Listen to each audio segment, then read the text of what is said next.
Welcome to our relocation guide. This is a 4-part series, 4 videos, 4 articles, all detailing what you need to know about moving down to South Florida. And it's all jammed together and put into a nice pack for a complete guide to help all those who are going to come down. The first part is talking about if you're on the fence to try and decide about moving down here, why you're going to move down here. It's not just about the taxes. The taxes are the number one reason, but there's a whole myriad of other factors that we want to let you know about that are very important. Part 2, we talk about probably the number one asked questions, which is what are the best schools? And in relation to that, what are the best neighborhoods? Because if you are a family, if you're a parent like myself, you've got to think, I don't really want to travel for more than 20 minutes to get to my child's school.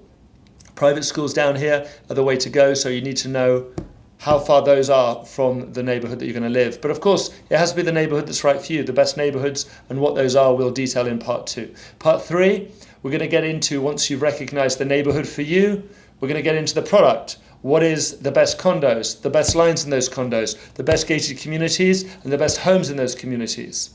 And then finally, part 4, we get into the economics. We talk about the numbers. I'm a numbers guy, I'm an economist. We have stuff like this, which is our health indicator, which will let you know what are the metrics to measure the product with. And that should hopefully give you everything you need. So let's get into this.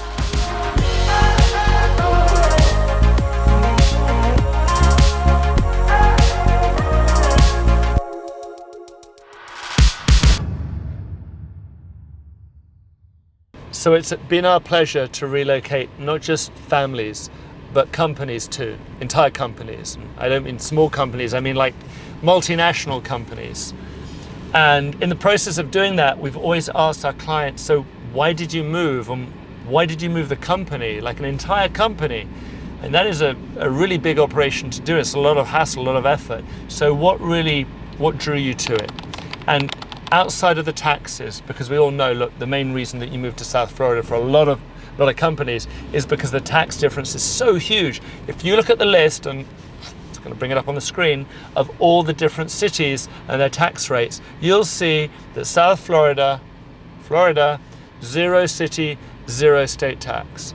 That's a big pull. But outside of those, let's talk about the other reasons why you might want to move down here. The first one is weather. And it's kind of obvious, it's the Sunshine State. We get 10 months of the year where it's absolutely beautiful, it's blue sky, it's clear, it's wonderful, it's great. You really can't fault it. And the ocean's warm, you can swim in it. Sorry LA, but your ocean is a little too cold for our liking. Here you don't need a wetsuit.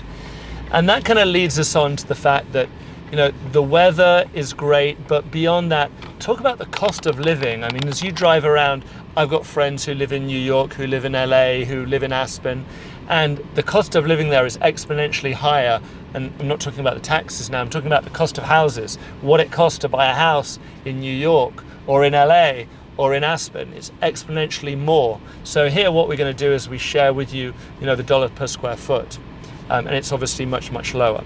Third point, I never really thought about this until a client of mine said to me, David, I do a lot of trading with Europe and other places. And if I'm on the West Coast, the timelines are killing me. It's 8 hours between Europe and the US. And if it's 9 o'clock in the morning, everyone's finished work in Europe and I just can't deal with them. Miami, it's 5 hours difference. East Coast timelines are much more forgiving than West Coast timelines. Next point. Miami is culturally diverse. It's beyond culturally diverse. It's every possible background you can think of. But more importantly, it's highly engaging. Nothing melts into each other. There's an individuality that's retained in the city. Because what you'll find is that you have access to so many different cultures, and that means socially it's engaging, and that also means things like restaurants and nightlife is also highly engaging.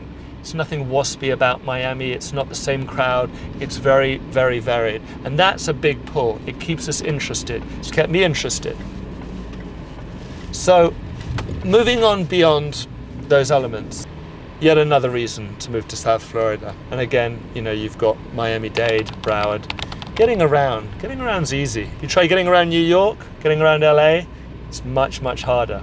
The streets here, easy to move around, easy to get around. and honestly, it's beautiful. Now, the Miami that I know is not the Miami of South Beach. It's not south of 5th. Look around, it's super green, it's very lush. This is the Miami that I want to share with you guys, the one that I'm going to show you as you go through the different neighborhoods, because when you move here, you're moving to the primary neighborhoods.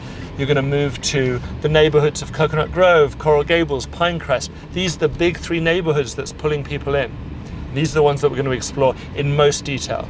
And outside of that, we're going to get into Fort Lauderdale, the neighborhoods on the waterways. We'll look at Boca, we'll look at Palm Beach, we'll look at everything that the best of South Florida has to offer. So in discussion, if you haven't seen any of our other videos and you haven't seen any of our material, I really encourage you to go online and read so many of the other blog articles that we've written about relocating. The reason I want you to do this is I want you to understand our pedigree, our experience. We're a top producing team, we've done this for over a decade, and we know exactly what's required when it comes to moving. We know the best neighborhoods. We can take you down every street and tell you what every single house costs, when it was bought, who bought it last, and what it's likely to be asking for when it comes on the market next. And the thing about moving is that you're looking at these different homes and you're trying to understand what's the best one for me, where can I get the most bang for my buck. We don't just deal with on market, we deal with off market. We go every single week, we're reaching out to owners to see if they will engage with us and be having a conversation about selling their property.